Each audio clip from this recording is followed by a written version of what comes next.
નમસ્કાર, વિવાદમાં સંવાદનું મહાપ્લેટફોર્મ એટલે બિગ ડિબેટ. સ્વાગત છે આપનું બિગ ડિબેટમાં. હું છું આપની સાથે સંધ્યા. અને 2 દિવસની અમિત શાહની મુલાકાત અને બેઠકોનો ઘણો દોર ચાલ્યો. આ વિશે ચર્ચા કરીશું કે શાહની શતરંજ.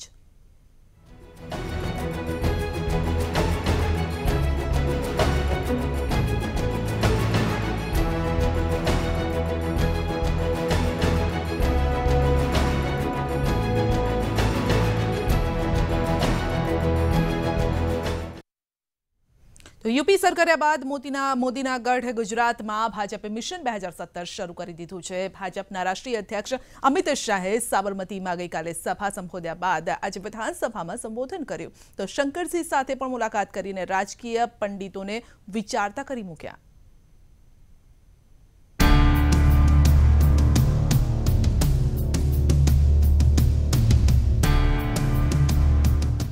યુપીમાં મહાજીત બાદ અમિત શાહની 2 દિવસની ગુજરાત મુલાકાતથી એ વાત સ્પષ્ટ થઈ ગઈ છે કે ભાજપનું મિશન 2017 ગુજરાત વિધાનસભાની ચૂંટણી શરૂ થઈ ગઈ છે. રાજ્યમાં વહેલી ચૂંટણીની અટકળો વચ્ચે અમિત શાહે 2 દિવસથી ગુજરાતમાં ધામા નાખ્યા છે. બુધવારે વિજય વિશ્વાસ સંમેલન બાદ ગુરુવારે સવારે સૌપ્રથમ અમિત શાહ ગુજરાત વિધાનસભા પહોંચ્યા, જ્યાં શાહને આવકારવા ભાજપના કાર્યકરો અને ધારાસભ્યોથી માંડી મંત્રીઓમાં અનેરો ઉત્સાહ જોવા મળ્યો. શાહનું વિધાનસભામાં ભવ્ય સ્વાગત કરવામાં આવ્યું. ત્યારબાદ અમિત શાહે ગૃહમાં તમામ ધારાસભ્યોને સંબોધન કર્યું. અમિત શાહે પોતાના સંબોધનમાં ગુજરાતના વિકાસની પ્રશંસા કરી. અમિત શાહે ગૃહમાં 1995 પહેલાની સ્થિતિને યાદ કરી અને તેની સરખામણી ગુજરાતની આજની સ્થિતિ સાથે કરી. અમિત શાહે કહ્યું કે આજે ગુજરાતના ગામડાઓમાં 24 કલાક વીજળી મળે છે. સરકારની પ્રશંસા કરવાની સાથે શાહે વિધાનસભામાં એ વાતનો પણ આડકતરો ઇશારો કર્યો કે આગામી વિધાનસભાની ચૂંટણી વિજય રૂપાણી અને નીતિન પટેલના નેતૃત્વમાં યોજાશે. ખૂબ સુંદર એમનું વક્તવ્ય હતું. એમના અનુભવ વર્ષોથી ધારાસભામાં બેસે છે અને ગુજરાતના જાહેર જીવનમાં એમનું યોગદાન છે. તો એમના અનુભવના આધાર ઉપર ખૂબ સરસ એમનું પ્રવચન રહ્યું અને ખૂબ એમનું વક્તવ્ય પણ આજે જોગાનું જોગ આવ્યા અને એ વિષય ઉપર પણ એમને સરસ માર્ગદર્શન. અમિતભાઈએ પણ આ સંકલ્પમાં ચર્ચામાં ભાગ લીધો. લગભગ 40 મિનિટ સુધી એમણે પ્રવચન કર્યું અને ગુજરાત રાજ્યની સ્થાપનાથી માંડી 1995 સુધી, જ્યાં સુધી કોંગ્રેસ સરકાર હતી ત્યાં સુધી ગુજરાતની શું સ્થિતિ હતી એ એમણે વર્ણન કર્યું. અમિત શાહ પોતાના 40 મિનિટના સંબોધનમાં કોંગ્રેસ પર પ્રહાર કરવાનું ન ચૂક્યા. ગૃહમાં હોબાળો કરતી કોંગ્રેસને જવાબ આપતા શાહે કહ્યું કે ગૃહમાં હોબાળો કરવાથી નહીં, જનમત મળવાથી સત્તા મળે છે. તો બીજી તરફ કોંગ્રેસે શાહના સંબોધનની સરખામણી ચૂંટણીના ભાષણ સાથે કરી હતી. लेकिन जो भाषण था ऑल इंडिया पार्टी बीजेपी के अध्यक्ष का, वो एक राजकीय मंच बन गया. असेंबली का एनकाउंटर हो रहा है ऐसा हमको लगा कि ये ठीक नहीं है. विधानसभा છે વિધાનસભા નહીં, ભાજપનું ભાષણ કરવાનું પ્લેટફોર્મ હોય એ રીતે ભાષણ કરાય. ધારાસભ્ય તરીકે ગૃહની કાર્યવાહીમાં હાજરી આપ્યા બાદ અમિત શાહે વિરોધ પક્ષ નેતા શંકરસિંહ વાઘેલા સાથે મુલાકાત કરી. સૂત્રોને માનીએ તો અમિત શાહે કેમ છો બાપુ કહી બાપુના હાલચાલ પૂછ્યા. બાદમાં બંને વચ્ચે ગુજરાતમાં ક્યારે ચૂંટણી યોજાશે તે મુદ્દે ચર્ચા થઈ. જો કે આ બેઠકને છેક સુધી शंकरसिंह बिन राजकीय होवानुं जणावता रह्या.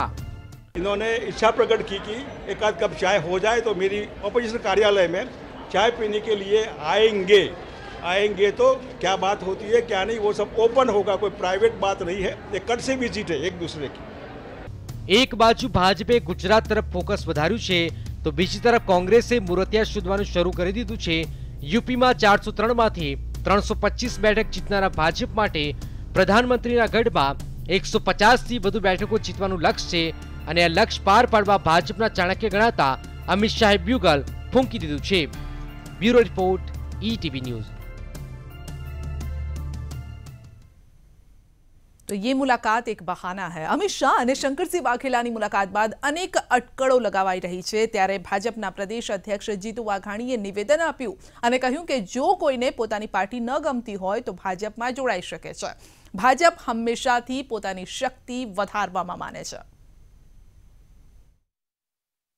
ભારતીય જનતા પાર્ટી એ કોંગ્રેસના મૂળ તત્વોની મેં વાત કરી છે. ભારતીય જનતા પાર્ટી શક્તિમાં ઉમેરો કરવામાં કાયમ માને છે. અમે કોઈને લેવા જવાના નથી, કોઈને કહેવા જવાના નથી, પણ ભારતીય જનતા પાર્ટીનો વિચાર, ગુજરાતનો વિકાસ અને નરેન્દ્રભાઈનું નેતૃત્વ, દેશનો વિકાસ, એને જોઈને કોઈને કોઈ એની પાર્ટી ખરાબ લાગે ને આવે તો અમને કોઈની સાથે વાંધો નથી. એ કોંગ્રેસ હોય, અન્ય સેવાકીય કામમાં કરતા હોય, અન્ય પક્ષમાં હોય, પણ અમે કોઈને આમંત્રણ આપવાના નથી. જેમને આવવું હોય તે આવી શકે છે, પણ ભારતીય જનતા પાર્ટી પોતાના બળબૂતા ઉપર, પોતાના કાર્યકર્તાના આધાર ઉપર કે લડે છે, વર્ષોથી લડે છે, જીતે છે, 20 વર્ષથી જીતે છે. तो शाहनी शतरंज बापू और शाहनी आ मुलाकात, ये मुलाकात एक बहाना है, परंतु आ बहाना बाद जे अटकड़ो आखी लागी रही है ते शुं कही रही है. जो कि जीतू वाघाणी तो कही रहा है कि कोईने पण जो पोतानी पार्टी न गमती होय तो भाजपमां आवकार्य छे ते आवी शके छे. भाजपमां अमे कोईने बोलावी नथी रह्या, तेमनी इच्छाए जे कोईने पण आववुं होय ते आवी शके छे.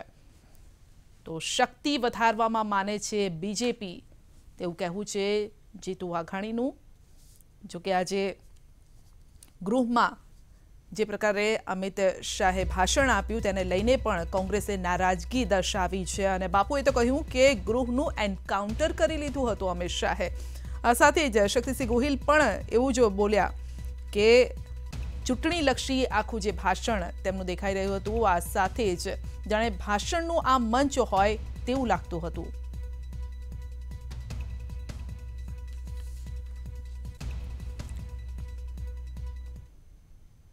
तो अंगे चर्चा करीशुं. चर्चामां आपणी साथे कोंग्रेस नेता अशोकभाई पंजाबी जोड़ाया छे. अशोकभाई आपनुं स्वागत छे. आ साथे ज आपणी साथे वर्ष पत्रकार राजकोटथी जोड़ाया छे सुनीलभाई जोशी. सुनीलभाई आपनुं पण स्वागत छे. अशोकभाई, पार्टी नथी गमी रही बापूने? बापू तो बापू छे.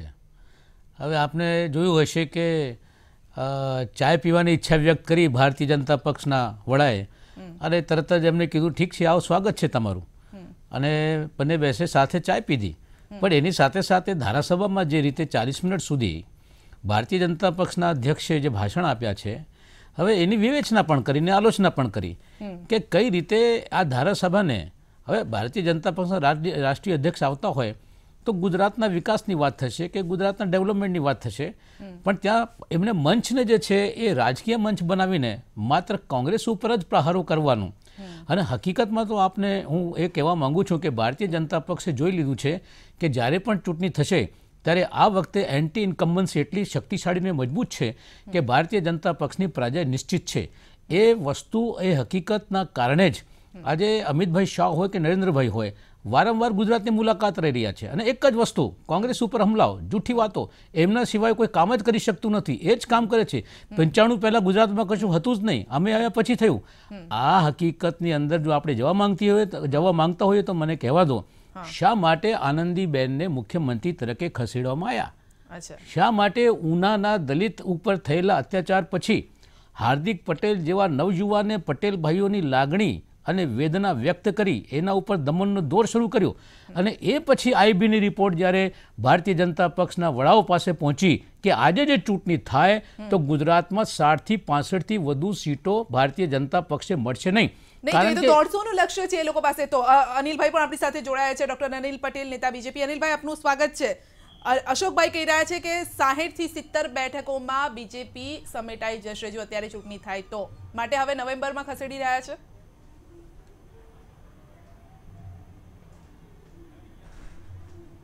કોંગ્રેસ જે પ્રકારના આકલન કરતી હોય છે, કારણ કે એનો એક પ્રકારે પ્રજા સાથેનો સંપર્ક તૂટી ગયો છે.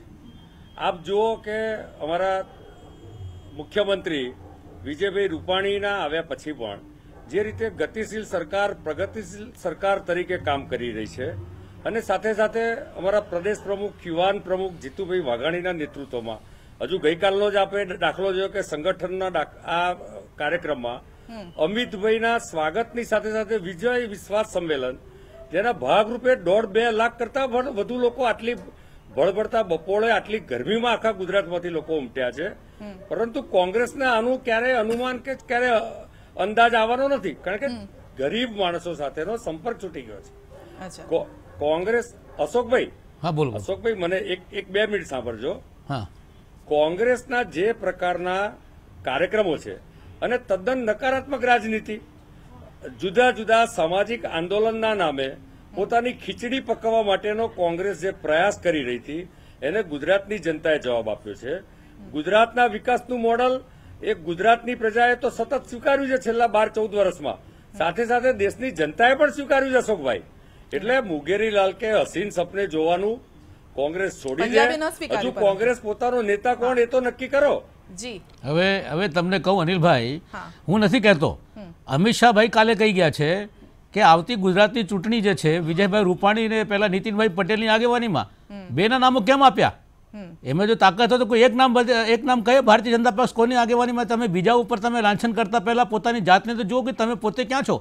અને પછી જ્યારે તમે વાત કરો છો કે ત્યાં સાબરમતી રિવરફ્રન્ટ ઉપર ભારતીય જનતા પક્ષના અધ્યક્ષ આવ્યા 1.5 લાખ માણસો હતા જ નહીં, અને હકીકતમાં 600 એસટીની બસો ને 400 એમટીસની બસો કરીને લાખો કરોડો રૂપિયાનો ધુમાડો કરીને 1 કિલોમીટર લાંબો ડેમ એર કન્ડિશન બનાવીને આ ગરીબ ગુજરાત જેની માથાદીઠ આવક ઓછી થતી જાય છે, જ્યાં બેરોજગારી છે, ત્યાં ખેડૂતો આપઘાત કરી રહ્યા હોય, આવા ગુજરાતની અંદર તમે પૈસાનો ધુમાડો કરીને અને એ પણ રાજ્યની પ્રજાના ખૂન પસીનાની કમાઈ એનો ઉપયોગ તમે ફક્ત વ્યક્તિગત પ્રતિષ્ઠા માટે એની સ્તુતિ માટે અને રાજકીય પ્રચાર માટે કરતા હો તો કઈ સંસ્કૃતિમાં તમે દેશને લઈ જવા માંગો છો? હું તો સ્પષ્ટ કરવા માંગુ છું કે ભારતીય જનતા પક્ષના દિવસો હવે પૂરા થઈ રહ્યા છે, એ વાત તમારે સમજી લેવી જોઈએ. મોટી મોટી મિટિંગો કરીને કામળ જમાડ કરીને મોદી સાહેબને શાહને બોલાવીને આ ગુજરાતની અંદર તમારી સરકાર બચવાની નથી. આ અધોગતિની સરકાર છે, એ પ્રગતિશીલ સરકાર નથી. આજે ગુજરાત રડી રહ્યો છે ને તમે હસી રહ્યા છો. જી જી, કોણ રડી રહ્યું છે, કોણ હસી રહ્યું છે? સુનિલભાઈ, અત્યારની સ્થિતિમાં તો આપણે સીધું જોઈ શકીએ છીએ કે રાજકારણની શંકરસિંહને એક સોગઠી મારી છે અમિતભાઈએ, અને શંકરસિંહે પણ જે રીતે જવાબ દીધો છે એ મુત્સદીથી દીધો છે. એટલે લડાઈ આગળ જામવાની છે, અત્યારે જવાબ દઈ શકાય એવું નથી. આગળ લડાઈ પહેલાની આ પેલી ચા રાજકારણમાં જી જી જે ચા પીવા બોલાવ્યા અથવા તો ચા પીધી એ લડાઈ પહેલાની મુલાકાત બંને પક્ષે લાભદાયી છે. શંકરસિંહ પણ ચોક્કસ આવી દરેક વખતે મુલાકાત થતી હોય છે, વિપક્ષી નેતાઓ મળતા હોય છે, પણ શંકરસિંહે આટલું માઇલેજ આપવાનો લેવાનો પ્રયત્ન કર્યો છે તો એમના મનમાં પણ કંઈક વસ્તુઓ છે એ કદાચ પક્ષ ન છોડવાના હોય, પણ આ રાજકીય માઇલેજ એમણે લીધું છે એ ચોક્કસ વાત છે. એટલે દિલ્હીના દરબારમાં એક મેસેજ પહોંચાડવાનો આના થકી પ્રયત્ન કરવામાં આવ્યો છે. હવે આ મુલાકાત જે રીતે સુનિલભાઈ પણ કહી રહ્યા હતા કે આ મુલાકાતથી બંનેને ફાયદો છે, કોઈને નુકસાન નથી. એટલે ઘણી વખત એવી પણ શતરંજમાં ચાલ ચાલવામાં આવતી હોય છે કે જેનાથી નુકસાન ન થતું હોય, 2-3 ચાલ પછી કોઈને નુકસાન થતું હોય. અનિલભાઈ, ચાય પે ચર્ચા જ હતી કે પછી બીજું કંઈ હતું? આ મેસેજ અમિત શાહ તરફથી પહોંચાડવાનો હતો કે પછી બાપુ તરફથી દિલ્હી સુધી પહોંચ્યો છે આ મેસેજ?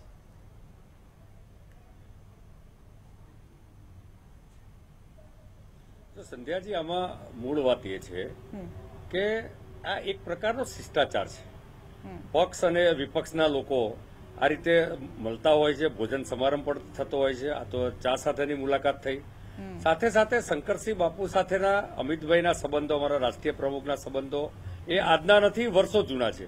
અને રાજનીતિમાં આ પ્રકારના સંબંધો હોય છે, પરંતુ કોંગ્રેસની મુશ્કેલી એ છે કે કોંગ્રેસને પોતાના નેતાઓમાં પણ વિશ્વાસ નથી અને કોંગ્રેસના પ્રજામાં પણ વિશ્વાસ નથી. આપ જુઓ કે મારા મિત્ર અશોકભાઈએ ભાતની વાત કરી પહેલા, પરંતુ એક ખાલી આદિવાસી યાત્રાનો આપને ઉદાહરણ આપું તો 3 થી 4 વખત કોંગ્રેસે આદિવાસી વિસ્તારની યાત્રાની જાહેરાતો કરી, પરંતુ આદિવાસી વિસ્તારમાંથી જન સપોર્ટ મળવાનો નથી, એટલા માટે યાત્રા 4 વખત કેન્સલ કરી. ફરી એક વખત જાહેર સભાઓ કરવાની વાત કરી છે, હજુ પણ એ જાહેર સભાઓ એ લોકો કરી શક્યા નથી. કોંગ્રેસને પ્રજાની નાડ પારખવાનો અમારે કોઈ આઈબીના રિપોર્ટ નહીં, અમારે તો પ્રજાના રિપોર્ટની જરૂર છે. અને આખા દેશની જનતાએ કોંગ્રેસને જાકારો આપવા માંડી છે, કારણ કે આખા દેશની જનતા ગુજરાતનું મોડલ જાણે છે. હવે એ કોંગ્રેસનો વિષય છે કે શંકરસિંહભાઈને અને મુખ્યમંત્રીના કેન્ડિડેટ ડિક્લેર કરવા કે ન કરવા. કોંગ્રેસના આ 5 નેતાઓ, એ 5 નેતાઓમાં જ જ્યાં ઠેકાણા નથી તો ક્યાંથી એક કોંગ્રેસ ચૂંટણીના મેદાનમાં જ નથી. હું આપને નહીં, અશોકભાઈ તો બીજેપી પર પણ આરોપ લગાવી રહ્યા છે કે 2 નામ જે કીધા તો અમિત શાહે જે નામ એ 2 નામ કીધા, 2 નામની. હા અશોકભાઈ, હા, મારે એમ કહેવાનું છે, અમારા મિત્ર વાત કરતા હતા હવે ખરેખર તો નોબેલ પુરસ્કાર જે મળવું જોઈએ ને કોઈને જૂઠું બોલવામાં, સાહેબ આ ભારતીય જનતા પક્ષને જ મળવું જોઈએ. ડોક્ટર અનિલભાઈ જે બોલતા હતા 4 વાર નહીં, પહેલી વાર અમારી આદિવાસી યાત્રા સંપૂર્ણ તૈયાર હતી અને એની અંદર અચાનક તમે નોટબંધી લઈ આવ્યા અને એ નોટબંધી જે છે ભારતના લોકોને, દેશના લોકોને જે છે એ ત્રાહી પોકારી દીધી. અને એ પછી બીજી વાર હું આપને કહેવા માંગુ છું કે આપ 4 વાર નહીં, પહેલી વાર નોટબંધીના કારણે અમે વિચાર્યું કે લોકોને તકલીફ થશે, આના કારણે અમે લોકોનું પહેલા વિચારીએ છીએ. તમે લોકો પોતાની અંગત સ્વાર્થ પહેલા વિચારો છો, પ્રજાના વિચારતા નથી. જો પ્રજાનું તમે વિચારતા હો તો મને એક પ્રશ્નનો જવાબ હું આપવા માંગુ છું કે વિજયભાઈ રૂપાણી ગુજરાતના મુખ્યમંત્રી એમ કહે છે કે ગુજરાતની આવતી ચૂંટણી હિન્દુત્વ મુદ્દા ઉપર લડીશું. ક્યાં ગયો હવે તમારો વિકાસ? વિકાસની વાત ક્યાં ગઈ?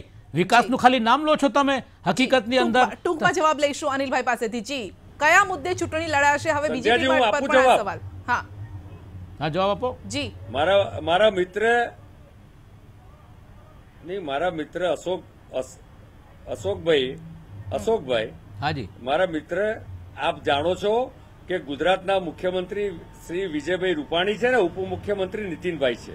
બધા જાણે છે. સ્વાભાવિક છે કે બંનેના નેતૃત્વમાં અને અમારા પ્રદેશના પ્રમુખ નીતિનભાઈ થવાના હતા, નેતૃત્વમાં ચૂંટણી લડાવવાની છે. બીજું આપે જે વાત કરી હિન્દુત્વની, તો આપ અશોકભાઈ આપ ભૂલી જાઓ છો કે સુપ્રીમ કોર્ટે પણ હિન્દુત્વની વ્યાખ્યા કરી છે. હિન્દુત્વ એટલે જ વિકાસ. હિન્દુત્વનું જે ચિંતન છે ને, તમે સુપ્રીમ કોર્ટને ધોડીને પી જાઓ છો. સુપ્રીમ કોર્ટે હિન્દુત્વ વિકાસને વાત કરી જ નથી. 60-70 વર્ષમાં દેશમાં કરી છે. તમે ખોટું જ બોલો છો. સુપ્રીમ કોર્ટે હિન્દુત્વની વિચારધારા માટે એમ કીધું કે જીવન પદ્ધતિ છે. આ હિન્દુત્વ ઉત્તર પ્રદેશમાં યોગીને લાવીને વિકાસ કરી રહ્યા છો. એના આધારે નરેન્દ્રભાઈએ કારખાનો બંધ થયા છે ઉત્તર પ્રદેશમાં બતાવ્યા છે. એના આધારે અમે તમે એકદમ ધ્રુવીકરણ કરવા માંગો છો આખા દેશની અંદર. ભાઈ કયા કારખાના બંધ થયા છે? આખા તમે આખા ઉત્તર પ્રદેશમાં લખનૌથી માંડીને ગાઝિયાબાદ, મેરઠ ને મુરાદાબાદમાં ગેરકાયદેસર કારખાના બંધ થયા છે. કારખાના બધા બંધ થઈ ગયા છે, એને ખોલવાની વાત કરતા નથી. આરોપ પ્રત્યારોપનો દોર તો ચાલતો રહેશે. સુનિલભાઈ, આ અંગે શું કહેશો? કારણ કે આરોપ પ્રત્યારોપ ચાલતા રહે છે, પરંતુ આખરે ચૂંટણી કયા મુદ્દાઓ પર વિકાસનું નામ લઈને લોકોને તમે ધોકો આપી રહ્યા છો. શાનો વિકાસ? કયો વિકાસ થયો છે આ દેશનો, ગુજરાતનો? બંને નેતાઓ શાંત થાય. જી હા, અશોકભાઈ, તમારા અનિલભાઈ અને અશોકભાઈ જે મુદ્દા ઉપર વાત કરે છે, તો હિન્દુત્વના અને વિકાસના મુદ્દા ઉપર ભાજપ ચૂંટણી લડ્યું છે અને કોંગ્રેસ બિનસાંપ્રદાયિકતાના મુદ્દા ઉપર છેલ્લી ચૂંટણીઓ હારતું આવ્યું છે. અત્યારે ભાજપ અત્યારે વિનમાં છે આ મુદ્દા ઉપર. હવે કોંગ્રેસે એમનું વિચારધારા શું રાખવાની છે અને આ મુદ્દે આગળ પ્રજા પાસે શું લઈ જવાનું છે એ જોવાનું છે. ભાજપ ઉત્તર પ્રદેશમાં એજન્ડામાં અત્યારે આ મુદ્દા ઉપર જીતવું છે. હવે ગુજરાતની ચૂંટણી કોંગ્રેસે કયા મુદ્દા ઉપર લડવાની છે એ મહત્વનું છે. ભાજપનો મુદ્દો નક્કી છે. તો કોંગ્રેસ બાંધછોડ કરવા માટે તૈયાર છે તેવું કહે છે. નહીં, મેં એમ કીધું કે કોંગ્રેસ પોતાના સિદ્ધાંતો સાથે બાંધછોડ ક્યારે નહીં કરે. સિદ્ધાંતો સાથે બાંધછોડ નહીં કરે. ધર્મનિરપેક્ષતા, લોકતંત્ર, સમાજવાદ અમારા મૂળભૂત સિદ્ધાંતો છે. સત્તા જાય તો જાય, પણ સિદ્ધાંતોને ખાतिर અમે સત્તા છોડવા માટે તૈયાર છીએ. વિકાસના નામે ભારતીય જનતા પક્ષ ચૂંટણી લડશે તો બીજા સિદ્ધાંતોના નામે ચૂંટણી લડશે. આપણી પાસે સમયનો અભાવ છે. અનિલભાઈ આપનો, અશોકભાઈ આપનો, સુનિલભાઈ આપનો, અમારી સાથે જોડાવા બદલ આભાર. હવે આ જે મુદ્દાઓ પર ચૂંટણી લડશે, જનાધાર કઈ તરફ જાય છે તે જોવાનું રહેશે. રજા આપશો.